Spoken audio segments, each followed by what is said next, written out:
Ladies and gentlemen, this is Nate Crespo, your host for today and forever, and welcome back to another episode of the Lawyers in the Making podcast, where it is my job to focus on the unique journeys to the law and law school of professionals in the legal field and law students.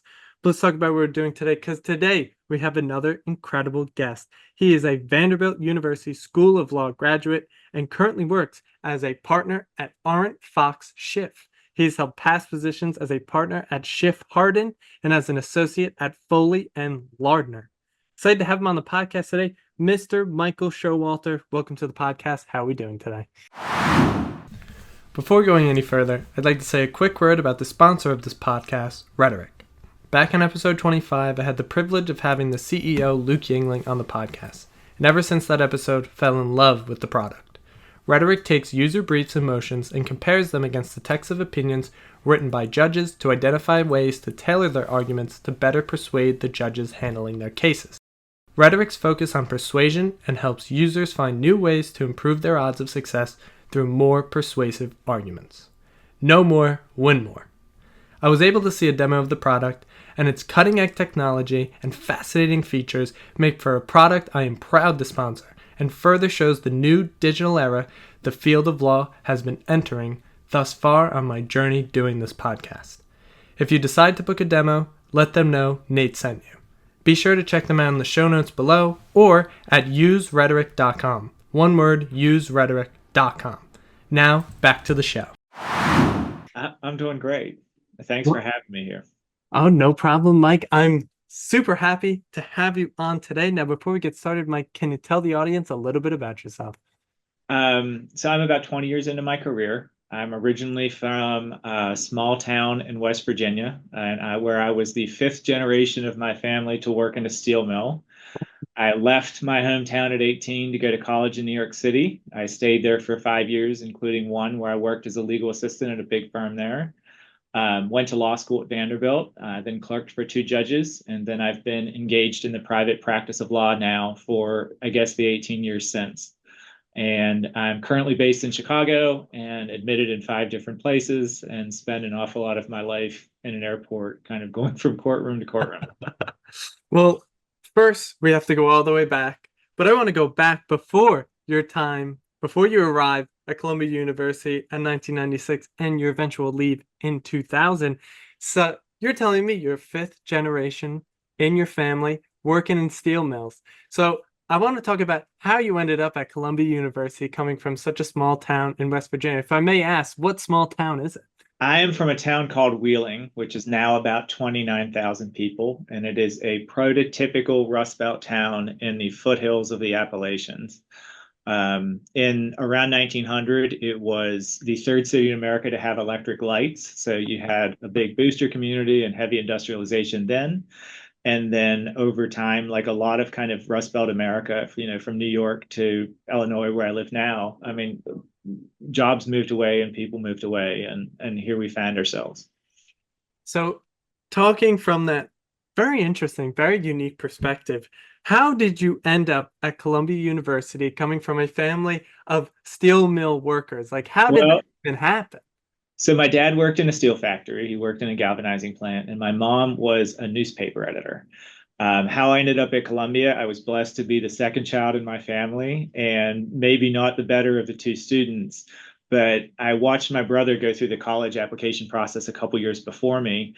And he ended up going to Carnegie Mellon Pittsburgh, which is a tremendous place. And he was studying computer science. And what I took from that is I didn't want to do that. I wanted to do something different.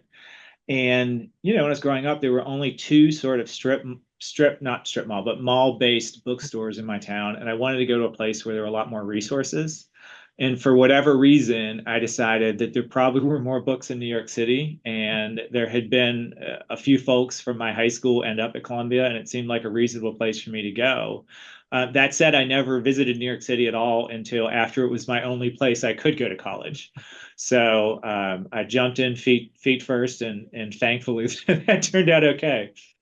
So, I mean, that I just have to ask about that experience from going from such a small town in West Virginia to the biggest city in the world. I mean, biggest city in North America, not biggest city in the world, right? Not No, the biggest even North America. Mexico City is bigger than New York City. Biggest city in the United States. Oh, wow, look at that. You learn something new every day. I didn't even know that. So the biggest city in North America, how is that sort of visceral experience going from such a small town to one of the largest cities on earth? I mean, it had to be It's mind-blowing. different. You go, the house I grew up in was relatively small and sat near a creek, and we knew all the people who lived around us, and we all, played together in the yard. So it was pretty different.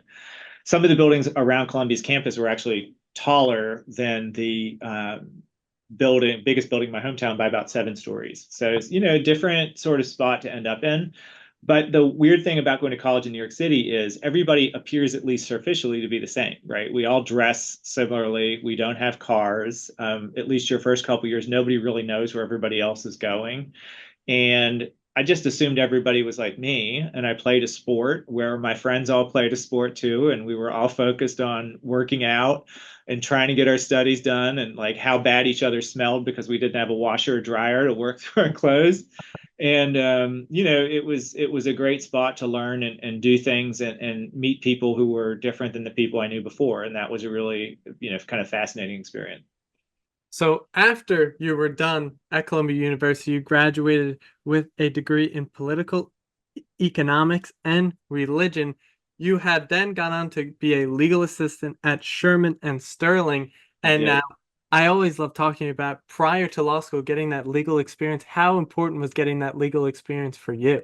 It helped shape what I wanted to do and what I didn't want to do. I mean, I like a lot of people, I had a visceral reaction to working at a big law firm in New York City, and I knew I probably didn't want to do transactional stuff for the rest of my life. I did like the environmental subject matter, and it wasn't sort of my first priority. Like, I didn't go to law school wanting to be an environmental lawyer, but it did pay some dividends when I eventually ended up at a law firm and ended up litigating a bunch of mergers and acquisitions related cases because I saw the documents. I mean, didn't know everything what was in them, didn't know how to write one myself, but they weren't a dead language to me. They were things that I'd seen before and was comfortable enough with that, with whatever tools I learned as a clerk and in law school, I was able to be helpful to colleagues pretty early on in my career.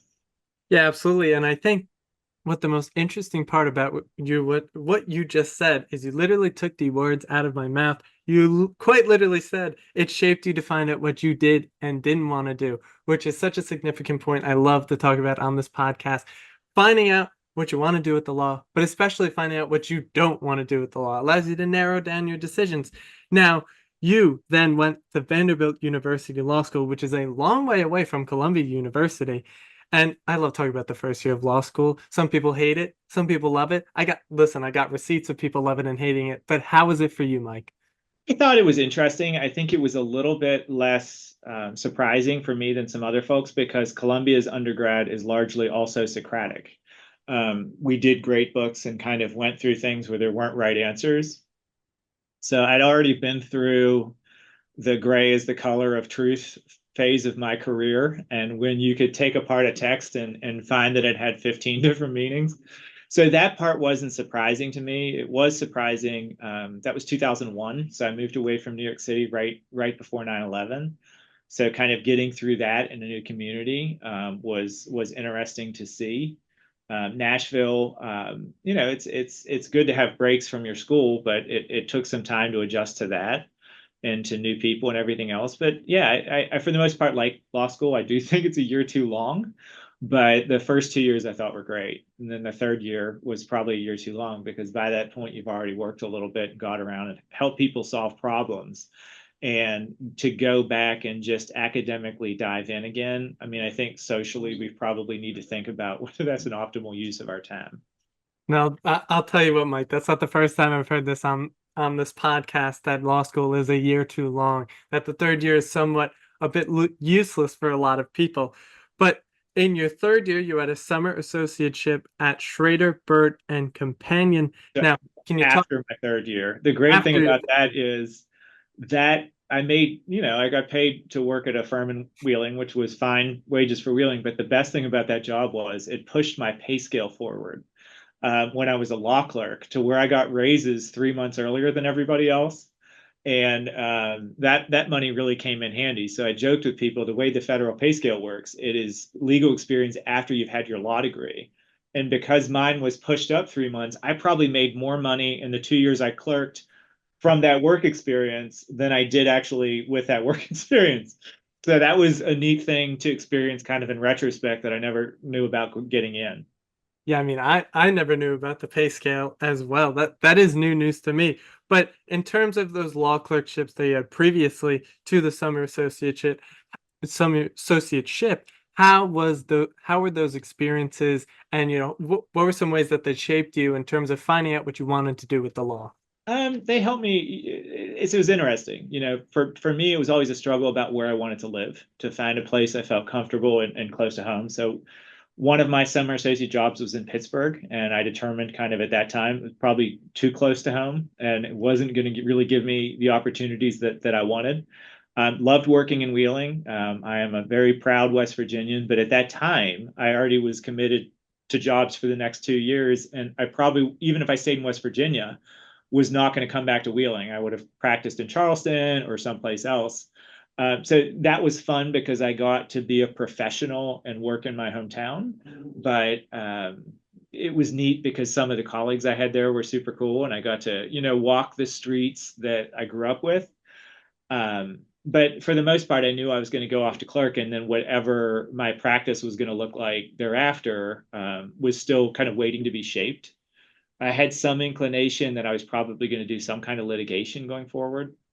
And I joke with people that that's something you can figure out without classes, because what you have to think about is whether you enjoy making people lose at board games.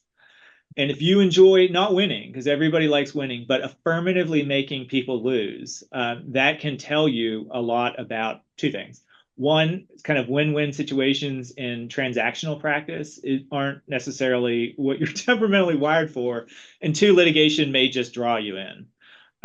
Looking for advantages within the rules of federal civil procedure, state civil procedure, ethical practice, and trying to find ways to get disputes resolved, right? To generate leverage or to generate settlement outcomes.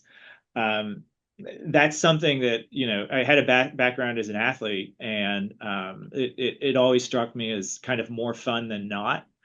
Over time, most lawyers begin to decide that litigation is inherently wasteful. And I'm definitely in that spot, when you've played with cases that have existed for 15 years, or I tell people, I told somebody a little bit ago, the first case I worked on, or one of the first cases I worked on in private practice, which was filed in 2007, still exists. I mean, how do I know that? Well, I don't have it anymore, but I've met people who are experts who are working on that case, and it's like, wow, that's insane that it's now 17 years later, and we've not managed to find resolution with that. So, litigation is a tool, or one of among tools, but also is something that most businesses would prefer to keep themselves out of. With enough experience of that, trying to find better ways to bide your time is a spot that people often find themselves in. Yeah, the ongoing litigation of it taking forever. I know that all too well. I myself, I'm not on the side, but other than being a podcaster, I also process serve legal documents for my father, who owns a process serving company. And there'll be many times that I'll be serving the same person, 3, 4, 5 times in a row to either get the rent or whatever it may be. And I just keep coming to that, and they just keep taking the papers, and it just keeps going and going and going. So I know that world very well. But was there any specific moment in your career, specific experience in your career where you sort of found out that it is just a board game and that you love doing it, you love getting those affirmative wins? I think it's interesting. The cool thing about litigation, federal rules of civil procedure are cool. And for most problems, they provide answers, right? And understanding how we came up with these rules and how they were decided, and that there are thoughtful people thinking about them. Pretty neat to see that process unfold. When did I decide I like it? I don't really know. I mean, I clerked, right? So I spent 1 year clerking for a federal magistrate judge who just recently stepped down as the chief district judge. So he got a promotion since then. And that was a super cool job because we got to watch lawyers do their thing. And it's both inspiring confidence in yourself when you see people fail and then see people do some really amazing things in a courtroom. One of the best arguments I saw in my first year of clerking was by somebody who was arguing for themselves. And they were involved, unfortunately, in a death penalty case, but they literally had their life on the line and put themselves to a task. And without a lot of education, um, put forth some pretty compelling arguments in court. That was pretty neat to see. Over the course of 2 years of litigation, I mean, you get to see all kinds of, or clerking, you get to see all kinds of different motions. A lot of criminal stuff. My second year, we had on my part of the docket, we had 110 criminal dispositions. So tons of just like working through sentencing guidelines, talking to the judge about what should happen, and just watching lawyers who are really sophisticated and at high levels of their craft practice in court. It gives you a lot to work from. I want to act like this. I don't want to act like that. And hanging out with judges for a couple years, you can look at them, and I thankfully had two pretty good role models, and people who were great at their job and had families that still like them, which is something that I wasn't sure was completely possible to practice law at a high level and still get to spend time with your kids and do all that stuff. And, it's something I wanted as a person and something I try to do. So being at those law clerkships, the two of them being as a law clerk, just like you said, to the magistrate judge, Michael F. Urbanski in the Western District of Virginia, and you were also a law clerk to the Chief Judge David A. Faber of the Southern District of West Virginia. So how important was it to you being in those environments, around all those great lawyers, around all those great judges, and just, soaking up all the information like a sponge? How valuable was it to be in those environments? Probably more valuable in some ways than law school itself, right? Because you're getting to sit down and get at bats. And it's a practice, and we get better at things that we do by doing them repeatedly. And for writing, I mean, if you have 100 civil cases on your docket, you're going to see all kinds of different motions that you probably wouldn't see kind of sitting in an office like this, handling less volume to some degree. I mean, right, because professional practice of law ends up being a lot of project management and a lot of sales, with little fits of legal analysis thrown in. But it's a fascinating way to start your career, and you see different people and are exposed to kind of broader swaths of humanity than you would expect. I mean, a lot more stories. I mean, to see somebody arrested who's still strung out on drugs, and to watch them over a year get themselves clean and how they relate to the criminal system, really fascinating and at times heartbreaking to watch. But it's an important part of being a human, and it's an important part of understanding, for me at least, of understanding that the laws that we pass have consequences. Of course, and one of the things that you brought up there in that tangent you were on there is you're talking about the human aspect of the law, which hasn't been talked about in many moons on this podcast, but we're now coming back to it. Can you talk a little bit about experience that human aspect, even outside of the clerkships, just throughout your career? What is that like? What is the human aspect of the law there? Well, I mean, everything you do affects people's feelings, right? I mean, if you sue a company, those papers go to a person eventually who was involved in whatever you're suing about, and they have their feelings. Something that surprised me over the course of lots of mediations and lots of instances of coming into contact with people is you would expect sometimes that business folks and sophisticated business were less emotional about decisions than, say, somebody who was hurt in a car wreck. And that's not always the case. It's people's level of emotions, I think, sometimes are heightened because they're involved in a process that they don't feel like they can control and don't really have anything that they feel they can do with. Sometimes when you find yourself in that process in a business circumstance, you're actually more emotional than you would be if you'd been injured in a car wreck, because you're living with those injuries, right? Your injuries are not actually manifest in the time of signing a settlement document or having a trial. Your injuries already existed, and we're trying to figure out if we can fix them. And courts can fix some things because you can give people money, but you can't actually divorce or fix kind of the overall kind of emotional circumstance. And it's just really interesting as an observer of people to see how people process things. Of course, I couldn't agree with that anymore. It's very, very interesting to see how, people act in the environment that you're immersed in, especially in the legal field, especially in the courtrooms. I mean, it's intense. People's lives are on the line. People's money is on the line. A lot of things are on the line, but it's the beauty of it. Now, after your law clerkships, you were an associate at Hunton and Williams for 4 years. So how was that experience and what'd you do there?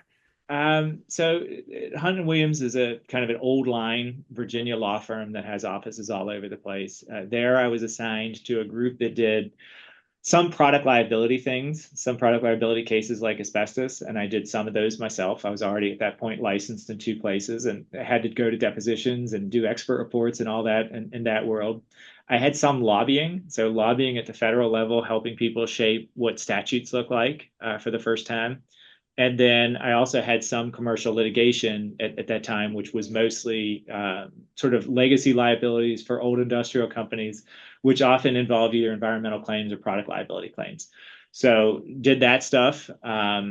Did some pro bono work at that time, some immigration related work. I did my first big case that I handled or made the news was shutting down a flea market scammer, which was pretty fun, and did some other, I mean, interesting cases. At the time, I think I was on the office's pro bono committee. And what would happen is people would try to find people to do cases. And if I thought the case was interesting and I couldn't find anybody else to do it, I just did it. So I got a lot of kind of varied experiences outside of my paying practice pretty early on. And it was, it's been somewhat formative for my practice. Now, I don't know if you're legally allowed to say, but how do you scam a flea market? It's a I'm great scam interested. if you're going to do it. I'm not advising anybody to do it. What this man would do is he would go into a community that had a distressed thing like an old Kmart, right? Like an old big box store, nobody's there. And he would say, "Hey, we're going to set up a flea market." Oftentimes he would do it by advertising on foreign language radio, right? You'd get people from outside of the country to come and pay their rent ahead so they could build stalls in a flea market. So people did that. And what he would do is at the end of the day, giving him some credit, maybe he was going to try to sell the flea market to other people. But what he had done a couple times was to take all the money that people had paid ahead for the flea market and skip town. Um, we were somehow engaged, and I can't even remember how, by families that were immigrants from, I think, Bolivia. And they had kids who were in school, and they said, "Look, we're never going to get this money back. We don't think we are. But if we don't push this, we're the people who can. We just want to get a judgment against the guy, knowing that we're never going to see anything from it." And it's like, cool, we can do that. So we went out and I tried a case against a man who had a ponytail and an eye patch, and we got a judgment. And while we were never ever to collect on that judgment, at some point thereafter, the FBI raided another flea market that he'd set up in a different jurisdiction and found that there were tons of counterfeit products there, and he was Oh, arrested for that. And at that point in time, the story closes. I don't know what became of him at that point, but it was sort of a sense of justice for the people involved, because there was at least now two judgments against this guy, and he wasn't going to be able to do it as easily again. I mean, that is an incredible story. It's got everything. It's got a great beginning, a great end. It's got a great villain, the eye patch ponytail man. Well, the lawyer was a guy, and then the guy's name I think was Ace Pollard, which is also a good name if you're going to run a flea market operation such as this. And something else that was interesting for me at the time is my in-laws actually have a stall at a flea market where they sell jewelry. So it hit close to home too, because they're a family that they're Americans, but they were born in a different country, and they operate at a flea market location that's been there for a long time. But the people resonated with me, right? Because they look like people that I see all the time. Of course, I mean that's still such an amazing story. Got a great name too. It could be a book one day. But you then became an associate at Foley and Lardner for So Foley yeah. Foley was Oh, go basically ahead. the same job that I have now. Okay. What happened is a conflict came up and we switched firms. And I went to a firm called Schiff and then Schiff merged with a firm called ArentFox. So now we are ArentFox Schiff. But as I joke with people, I had a very similar office for most of this time period that looked a lot like the one I have now on a different floor. But I came there and ended up being called an environmental lawyer for the first time. So people were looking, a federal site had been listed under the Superfund, so people had to clean some stuff up. And a client had a long kind of tail project where they needed somebody who had experience litigating under a statute called CERCLA, which is also known as Superfund, but that's the statute you use to figure out who pays to clean stuff up. So I got that job in 2010, and some of that work continues till now, where my role in the team, it's evolved, but it's still some of the same problems. So you've been here for 14 years. Now, how has that experience been for the last 14 years? What are some of your favorite moments so far in those 14 years? Sort of three things. I guess substance-wise, as an environmental lawyer, I do three things. One, we figure out how to clean stuff up. So we figure out how to clean it up, and we figure out who pays for it. That's one kind of case. A second kind of case is dealing with regulations or statutes passed by the government. That's kind of traditional environmental law. That leads sometimes to cases at places like the Supreme Court. So we talk about big cases like West Virginia versus EPA, or Loper Bright versus Raimondo, which got rid of Chevron deference, which everybody was talking about a little bit ago. So that's one part of my practice. And then the third part is helping people build stuff or operate factories. And building stuff could be a factory, it could be a pipeline, it could be a wind farm, it could be solar, it could be anything. But get the permits and defend the permits against whatever challenges might be. So that's one part of my practice. The second part, I have a substantial and always have had a substantial pro bono practice. Sort of the biggest cases have involved foster kids. My firm filed a case which oversees the Illinois Department of Children and Family Services in the 1980s. And I've worked on that case for the past 7 years. We negotiated an implementation plan with the state for the past few years. I have done, was part of a team that tried a voting rights case in Texas for 6 weeks last year with great folks, including colleagues from NAACP LDF and ARC of the United States. And it was, like a super friends group of all the like civil rights organizations in the United States trying to protect people's right to the ballot, which is really neat. I've done a lot of immigration cases. We've part of a team that filed a challenge in Michigan to change how feminine hygiene products are taxed. So that's another piece of my thing. And then a third part of my life has been the hiring and development of associates, where at Schiff at one point I had a title that was something called associate liaison, but part of that was channeling associate grievances to the management. Part of it was overseeing our first year attorneys. And over time that grew to kind of playing a role in recruiting and training. And some of those continue post the merger, but not at the same level. So that's, those were all parts of my job, and they've all been fun and interesting, and, got to see things change.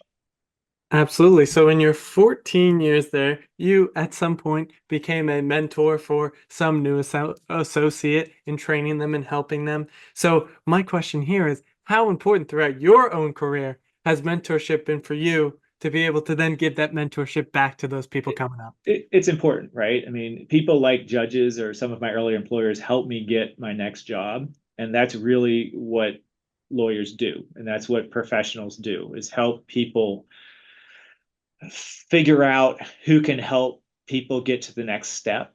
For clerking, some of those relationships still kind of continue, where professionally, if you had a problem at your job that you couldn't figure out, I mean, you don't need to divulge client information, and oftentimes it doesn't even involve that, but having two judges who also had existed in law firms that you could run things by, or colleagues from that time period to run things by, it's super helpful. And everybody kind of owes it to each other to kind of do that. That's how the profession works. And I certainly have been pretty blessed to have really, really good people help me along the way, right? It's the old joke about like a turtle who's sitting on top of a fence post and thinks he got there himself. Well, not quite. So since you've been able to do a lot of work in hiring, in developing, in training, if you had to build the perfect associate what would it look like? It's hard. It's hard. I mean, law firms, we're sort of blessed with the luxury of we don't hire a ton of people. We hire people who tend to be able to write very well, and then we build, systems to help them get even better. We have a professional writing coach here who has played a big role in my own writing. Um, you want people who can exist in team environments, right? Law firms are sort of squirrely organizations because you think that they're businesses, and really what they are very flat sort of shared services teams. And trying to navigate sort of a really unclear matrix at times is really challenging, and people need to have sort of the EQ to negotiate that. And that's something we try to hire for. Other than that, you just want what are the two biggest things or ways you can fail as an associate? Well, first of all, you're going to fail, and trying to pretend you never failed is not going to get you ahead. And second of all, you can't cover up anything. Like as soon as you figure out that you failed or that something bad happened, you need to tell people. And those are kind of two things that associates do. I mean, but those are just personal honesty and candor. But it's wild, right? The profession has changed in terms of its demographic composition a lot, even in my career. There are more women who graduate from law school now than men. And the percentage of LGBT identifying law students has literally skyrocketed, particularly in the past 10 years, but not just. America's ethnically demographic composition has changed. That's happened. People now talk about themselves as first gen, both first gen going to college, first gen going to law school, and having a word for that helps explain or helps get people sort of help when they need it, because it's like I said, it's a complicated sort of a matrixed environment that doesn't make a ton of sense unless you know everything about that environment because you grew up with your dad or mom kind of existing in these things. You go, yeah, this happened. If there's not a person there to help you explore it, it's tough. And all of those things are things that we kind of as professionals in this environment kind of deal with and try to help people with. So going back to something you said before talking about what an ideal associate would look like, you talked about something EQ. Now, can you say what EQ is? What is it? Is it emotional quotient? I think is what the acronym stands for, but it's just having an emotional awareness about kind of where you're existing in space, like how you feel, why you feel that way, being able to articulate why you did something that way, because that's if you don't know that, you can't grow from a spot. Absolutely. It's something we always talk about on the podcast. We talk about the growth mindset more than anything on this earth. I don't know why, but it just always comes up The because it's spot you're coming from, man, right? I mean, you're sitting in your senior year of college and trying to figure out where you fit. So of course, those are worthy things for everybody to explore. absolutely. Now, this is more of a personal interest question because you're talking about it, going through the different parts of the law that you do while you work at your job today. And you brought up something, you talked about the Chevron case that happened a little bit ago. And I have to ask, what happened? Can you explain? You seem to be the expert on the topic. This is like the only moment I'll ever get in my entire life Chevron for me to deference. ask this. So, what happened? Explain it to me, please. This is so personal interest. Well, so Chevron deference is a concept that comes from the 1980s in a case involving Chevron and the National Resources Defense Council. They were trying to figure out who gets to decide as to the interpretation of a statute. Now, when it happened, Chevron wasn't viewed as a big thing, but over time, it became a bigger thing in that agencies were given some discretion by courts to decide ambiguous wording in statutes. And this became increasingly controversial as the statutes kind of stopped changing, right? Like Congress does not engage particularly in tinkering with environmental statutes. And the world has recognized new problems kind of in the environmental space, and people kind of pushed in the executive branch for old statutes to cover new problems. And this thing called Chevron deference became sort of a cultural touchstone for that. So this year, in a case called Loper Bright versus Raimondo, which involved the National Marine Fisheries Service, and who paid for observers on a boat, the Supreme Court said, who gets to decide the meaning of statutes? Well, not necessarily an agency, but courts. And we'll take an agency's views into account, particularly in certain circumstance, like where the statute's new, where it appeals to like sort of fill the whole of a spot, and where an agency has kind of built up its case as to the statute should mean this. That's it'll be interesting to see how it played out, because over time, in a lot of kind of high stakes areas or politically hot button areas is probably a better way to say, agencies did rely to some degree on their deference to make decisions. And a lot of those areas are potentially subject to sort of challenges. And so Loper Bright happened in close proximity to a case called Corner Post, which involved like interchange fees for banks. And the combination of these two, both which are stemmed in something called the Administrative Procedure Act, leave open the possibility that it will be high season to challenge anything under that was decisions that were made under certain provisions of the APA. And, you know, sort of the regulated community, people and businesses and trade associations and the government are all kind of trying to figure out what these cases together mean. And I think that there's not kind of complete and comprehensive answers as to that yet. Michael, thank you so much from the bottom of my heart. That was excellent. I needed that, and I knew when you just subtly talked about it, I was like, okay, this is my opportunity to ask about this, because I was trying to read about it, and of course, I've never been to law school. I've talked to a bunch of lawyers, but there's a lot of words, a lot of big words. There's a lot of big words and a lot of concepts, and it's really hard to know how to shoe in on kind of the big administrative law-y concepts without a framework. That's something that me and my colleagues, we try to remedy. We write about all these cases in a way that it's like, try to be somewhat accessible. It's like, we tell people, it's like, oh, you've seen a law review? Like, we're People magazine. Like, we don't want to be law review. We want to just like explain stuff. But it's hard. And even then, as a person who kind of lives with these concepts a lot, like trying to articulate them the first time, or how they matter or why they matter, it's tough. And the concepts keep coming up. Well, I think you did a tremendous job explaining a very, very complex situation going on with that case. I just had to know because I was reading about it a couple months ago when it first broke, and people were really making a big deal about it. I was like, okay, I got to see why people are making a big deal about it. And then I looked into it and I was like, okay, I kind of get it. But now I got the more expert answer, and now I got a better framework to work from.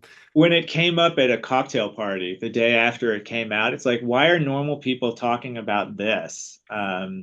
It lead me to kind of lean into it and try to be like, okay, let's figure out how we can explain this thing to the normal folks. So then, you know, everybody in your life who's not a lawyer becomes sort of the fodder. It's like, why does this matter? Okay, let me try these sentences. Let's workshop through this. Law students, are you feeling overwhelmed, stressed, or short on time in law school? Maybe you just want someone to show you a step-by-step framework to master the topics you're learning in your classes. I know the pressure you're under, and I've got the perfect solution for you. My course, The Law School Operating System, is proven to help you conquer law school with confidence and ease. Created by Lisa Blasser, a former guest on the podcast and founder of the Law School Success Institute, this course breaks down every subject into manageable main topics that you run through a comprehensive study system to thoroughly prepare you for class and final exams. No more feeling like you need to know everything all at once in the beginning. But that's not all, Nate. The Law School Operating System also teaches you how to schedule your studying and time effectively. For every topic, you'll know which study step you're on and when you'll complete it every week of your semester. No more mad dash cram sessions, more time with your loved ones. And with my system, you'll walk into your exams knowing you've given 100% of yourself, that there's nothing more you could have done to succeed, and there's no better confidence than that. Lisa breaks it down like this: one class, one list of main topics, and one system to master each topic. With recorded and live sessions for students available on her website and partnerships with law schools nationwide, the Law School Operating System is here to help you thrive from day one to the final exam. Ready to take control of your law school journey and operate at your full potential in law school? Visit www.lisablasser.com today and enroll in the Law School Operating System. Be sure to use code LSOSNATE10 at checkout for 10% off the recorded course. That is code LSOSNATE10 at checkout. Now, back to the show. No, I mean that's amazing. That's even more amazing that someone said that at the cocktail party, and you looked into it and you were prepared for the. Well, I knew about Chevron deference for a bit. But I'm telling you, man, you were meant to come here and come on this podcast and tell me all about the because it was just meant to be. But Mike, we're now down to our last 5 questions. The first of the 5 questions has to do with something I've seen throughout the entire journey of doing this podcast is that people are turning towards new software technologies, new AI technologies, everything that you can think of that's been coming out. It's been constantly evolving, improving, and all that fun stuff. But Mike, what is your tech stack look like? Any technical products that you use to help your firm or your personal life? What recommendations do you have for people? So I'm a Mac person. So the piece of software that I use the most is an app switcher called Alfred, which is a programmable app switcher for Mac. I like to mess around with OpenAI to generate images. Oftentimes on LinkedIn or different places, if I'm trying to just be goofy, I'll take facts from a case and like the overall vibe and see if it can make a painting for me to associate with case. And I've done this for like a bit now and nobody ever notices, but that's a fun game that I've been. I like different things to make PowerPoints. Copilot for Microsoft, I think, is pretty good. I've used one called Beautiful AI to make PowerPoints, and not just to make PowerPoints for themselves. Actually, if you're going to make a PowerPoint, like in my world, I'd rather just use pictures. But I find it is easier to take notes that you have a machine make a PowerPoint about it, and then you can shuffle the slides around easier, at least for me, visually easier than I can with notes. E-discovery stuff and everything else. I mean, we use implementations of ChatGPT here, kind of internal implementations. We've used a bunch of different things and a bunch of different technologies kind of in the litigation space. Those are all kind of boring for people, but yeah, the Copilot and sort of the Geminis to answer questions. Another thing is if I'm writing about legal topics or anything, oftentimes I don't think it's fair to actually have something write the topic. But if you're trying to make sure you didn't miss something when you're writing, having an AI implementation write the same article and see how it did it after you've kind of done your outline, I think is really helpful. Or if you can't get a sentence right, having Gemini take one of my sentences and iterate it 10 times, I think has been really productive for me. But those technologies are changing, and I don't think that they're going to take everything away. I mean, as far as most of the LLM writing utilities, to me, write about the level of an 11th grader right now. And I don't know exactly how much they're going to change. I think there are some more targeted kind of utilities like ClearBrief that can do different things that are really neat. But the overall stuff as far as replacing lawyers for anything other than like, write me in a response. I'm never going to respond to RFP 11 in the style of East Coast hip hop. Like outside of those games, I think we're still getting there. But some of the more visual things, I think they can do really cool things because a lot of people like me are limited in terms of how we visually design, and the computers can help fill some of those gaps. Absolutely. I mean, a lot of the suggestions you made have been made before, but I think a lot of the use cases that you have for those suggestions are super, super interesting, especially the PowerPoint stuff. I didn't even know, and I'm like the AI guy, I didn't even know that they had technology for PowerPoints. That is something I will Copilot and PowerPoint slides, it can do pretty good things. If you're doing something fast and you're just trying to move things around, some of the PowerPoint utilities are really powerful. Well, I can't wait to dive into those myself. But for the last question here, Mike, live on the Lawyers in the Making podcast, what are your book recommendations for people? Doesn't have to be about the law, just some of your favorite books you've ever read, something to give a gift to someone. I like a book called by Edward Baptiste called The Half That's Never Been Told, which is an economic history of slavery in America. I think that's a fantastic book that I learned different aspects of American history that I never really thought about, and it tied things that I knew well in different ways. I like, I read a ton of history of different sorts. I'm reading a book, A History of the Comanches right now, that was written in the 1970s. I think the idea that when Europeans came here, diseases sort of preceded where Europeans settled, and kind of parts of history were lost. West Virginia, at the time Europeans kind of fully colonized it wasn't really inhabited, and kind of understanding why that was. And you had a very powerful Native American nation to the north and a very powerful one to the south, and neither had kind of enough people at the time to fill the space. Kind of trying to understand that portion of history. I read a ton of books about different aspects of that. I read a ton of Twitter, the world serving sort of political news and news about environmental stuff and news about hot button issues kind of in the environmental space, like ESG and different things. Some of the people that exist in that space, fascinating. Tons of podcasts. My favorite podcast is sort of a glib one on popular books called If Books Could Kill. But then, I listen to a ton of others about legal or environmental topics, some about news. But yeah, I mean, it's reading is important. You have half answered my next question. You beat me to it, Mike. But what are the sorts of things that you consume, not food, consume on a daily basis?